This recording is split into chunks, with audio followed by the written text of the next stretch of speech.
We're the Moonkeeper team. Welcome aboard.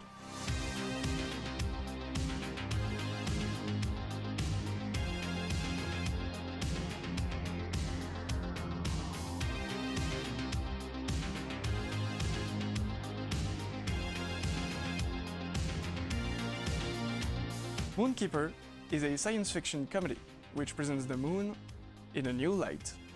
Our budget wouldn't allow us to shoot on the moon, so we created a realistic lunar ground here on Earth. We shot in a theater with black walls to avoid reflections and indirect lighting. We used an HMI projector to recreate the strong light of the sun with sharp shadows. To make the contacts between the actor and the ground more realistic, we made a patch of lunar soil made of concrete, plaster and oil. We couldn't come up the images using low-resolution archival footage, so I recreated the ground surface in CG. First, we made a substance material. Next, we combined it with displacement sources, like Z-bar skirts on photoscan maps. Then, we mixed and projected everything with our homemade lunar soil on set. To avoid the monotony of the moonscape, we created various light ambiances like the sunrise or the eclipse shot. The absence of atmosphere on the moon can make the light very flat, so we worked with topography to create natural indirect lightings and contrast. I used lens flares, glow and lens distortion to heighten the contrast and make the landscape more appealing to the viewer. I also used bluish grading to establish a calm, harmonious environment for Carl before the tourist invasion. The purity of moonlighting also required that we create extremely precise assets in large number. We spent a lot of time looking at references to get as close as possible to reality. The hero asset was the moon engine. To give proper scale, I used displacement maps instead of geometry. Then I converted them to opacity maps, stacking layer after layer for increased detail. I anticipated the look depth of the reactor lighting up to give it the correct look in bright light.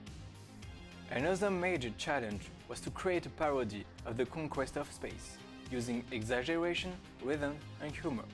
For example, Carl's helmet is ridiculously oversized.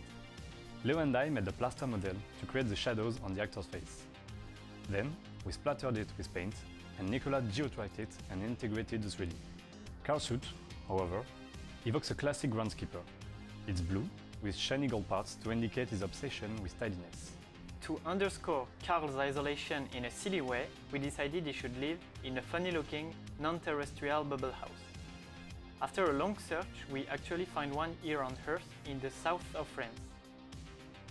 As a specialist, I rigged and animated the characters. I mixed and chose between droll, whimsical movements and the realistic way things should move in space. I had to strike the right balance between floaty, heavy and rapid movements. The tourist shot parodies overconsumption on Earth, both through the acting of the characters and the assets around them. I created indirect lighting and placed light inside the colorful shops, using reflective materials to make the scene pop on screen. We lit the tourists with a colored moving stage light. To better integrate them, we filmed the light pattern on a white wall to use as a gobbo in their CG environment. Effects were important to the climax, building to a peak of grand absurdity. My main challenge was to balance between what is physically correct and what the audience might expect. I came up with a flexible dust setup. It simulates particles and smoke on demand, creating a stock shot-like asset. The setup can also trigger simulations based on impacts. This allows for quick animation changes and effects retakes. For the big ground fracture, I factored in orbital mechanics due to the scale of the simulation. Once I found the main motion, I adjusted the setup for each shot. This ensured that everything fit within our technical limitations while retaining a maximum amount of detail.